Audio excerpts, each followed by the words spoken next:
What's going on, guys? It is I, some Joe Schmo, once again here to talk about movies. We are going to be talking about our second movie in my top 3 worst movies that I watched in October. If you guys have not taken a look at that first one, Hunter's Moon, well, I gotta say, you're in for a treat. Also, too, if you've not taken a look at our top 3 best movies that I did just last week, then go ahead and stop by, take a look at some of those, and hopefully you'll be pleasantly surprised at some of those, gems that we found. Before I even get into this review on The Turning, I just gotta give you a quick heads up. This was a little bit of a difficult one to get through. I saw this movie 3 times, and I knew on my first viewing I did want to do a review on it, but I didn't realize exactly how difficult it was going to be to actually, do one on it. And as always, just go ahead and make sure you go ahead and falcon punch that like button. I got nothing clever to say about subscribing. Just do it. Do it. Next up, we have The Turning. The Turning was released in 2020 and stars Finn Wolfhard, brush your hair, everyone's favorite Terminator, Mackenzie Davis, and Brooklyn Prince. Now, before we even get into this review of The Turning, there's a little bit of a backstory that I did read about this, and that was Steven Spielberg was originally cast to direct this movie.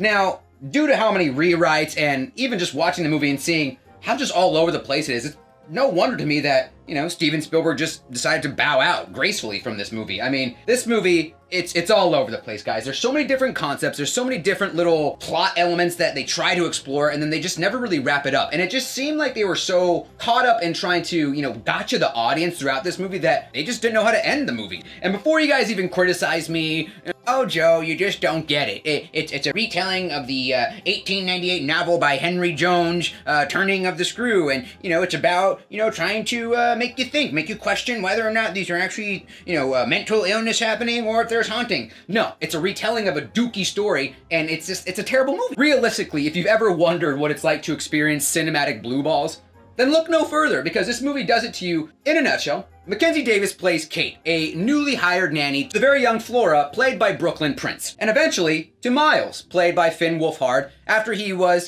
kicked out of a boarding school and is now sent home, and he's a little sociopath. Throughout the movie, we see that Kate starts to experience what I guess the audience would perceive as paranormal activity, though the movie also tries to dive into elements of, is it just her sanity, exploration of mental illness in her family, that maybe something genetically might be, the issue with her, and that, oh, I got something in my eye.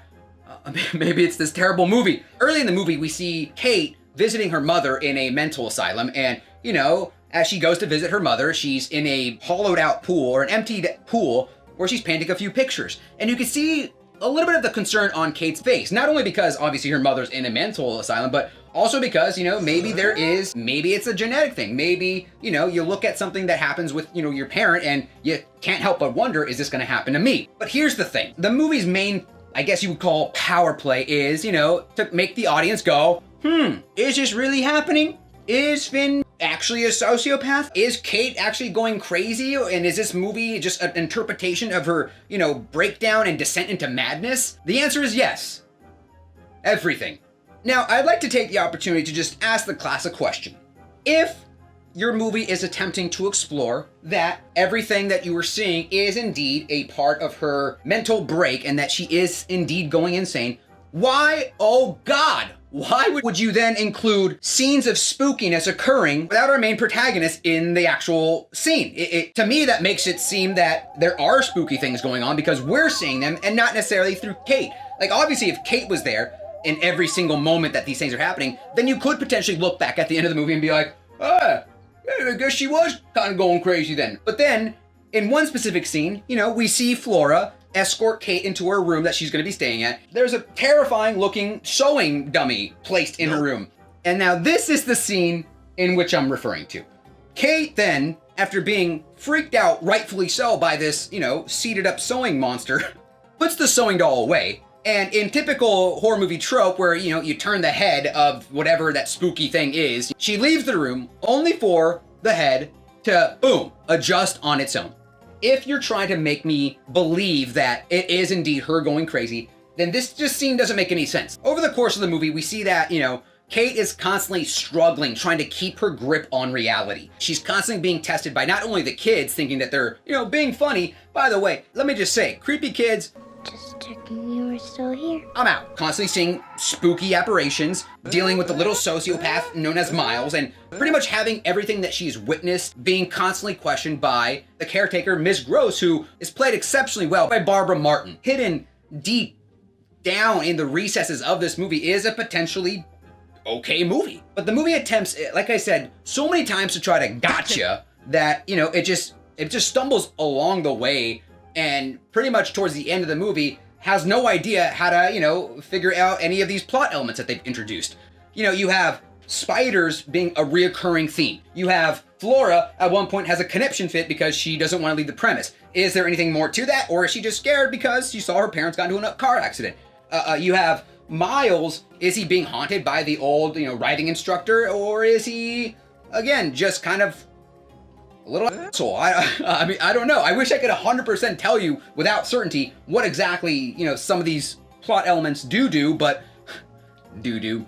It so lazily tries to wrap up everything because it then offers you two different endings. Now, if you guys remember the movie Clue, one of, my favorite comedies is, very well known for introducing multiple endings at the end of its movie. And a fun fact for you guys, originally when Clue was actually released in theaters, they essentially introduced different endings that would be played at different theaters so that moviegoers could potentially, rewatch the movie and get a different experience at the end every single time. Unfortunately, that's, a pretty stupid idea. Eventually, a couple years down the line, they just made the movie have all three endings at the end so that it was more of a, humorous take of like, hey, this could have happened, but this is what actually happened.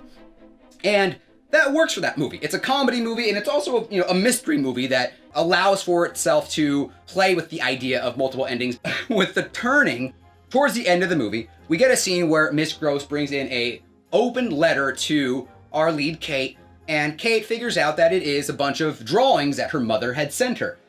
Miss Gross, while Kate is looking at these paintings, comments that she hopes that whatever disease her mother has is not genetic.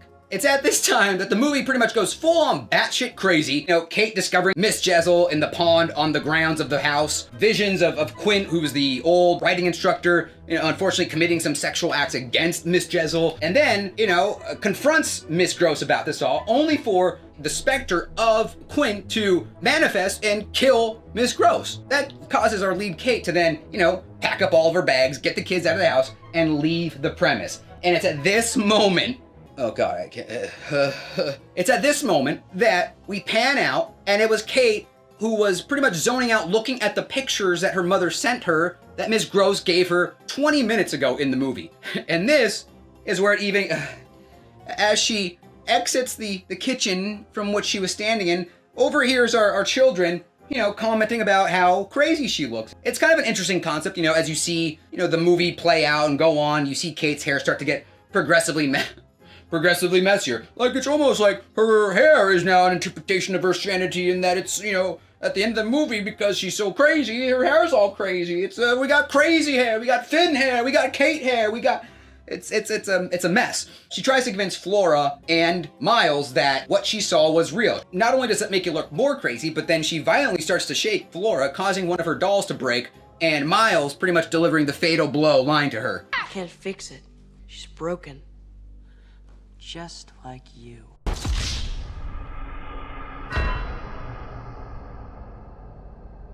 If you didn't think that was dumb enough, the movie has one last opportunity to, just go ahead and ninja kick us in the face by showing us a scene in which she is now back at the mental hospital in the pool where her mother was painting a picture, only for her to, get out of a bed, see that there is what we think to be her mother on the ground painting a picture, and as she approaches this figure, it turns around, looks at her. What I assume they're trying to go with is that in actuality, Kate and her biggest fear of, becoming crazy like her mother is actually a reality in how she sees herself on the ground painting these pictures. And like I said, at the beginning of this review, there are so many different concepts that, again, can potentially work. And there are very cool, ominous moments and semi-decent scares. But at the end of the day, I can have all the ingredients for a bundt cake laid out before me. If the recipe calls for baking powder and I put in, salt instead, and instead of an actual working plot, I threw in this garbage movie, at the end of the day, I would just be left with a pound cake that,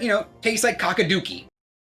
Whoo! That was The Turning, guys. Like I said at the beginning of this video, it was a pretty difficult one to get through. I know I did miss a few, plot elements that were in this movie, but it was actually so difficult because there were so many things going on. The whole thing about Quinn, he was killed, and again, I know I dived a little bit into it, but was he possessing Miles? I don't know. There was just, again, so many different things that were going on that, I tried to focus on just a few core aspects, but mostly it was just me kind of just drunkenly rambling, like some Joe Schmo does. Either way, I hope you guys enjoyed the video. We do have one more video coming out in our trifecta of worst movies that I saw in October. So be on the lookout for that. I'm looking to realistically get that out hopefully by Monday. And as I did mention before, we do have a few more working videos that we got coming out here pretty soon. Because it is Thanksgiving, I'm hopefully optimistic that I can get something out by next, at least Thursday or Friday, just in time for that holiday. And because, yes, next month is going to be Christmas, I do have something pretty special planned out. So I'm just finalizing a few things, and then hopefully we'll make an announcement here pretty soon about what that's going to be. Anyway, guys, this is Some Joe Schmo once again, out.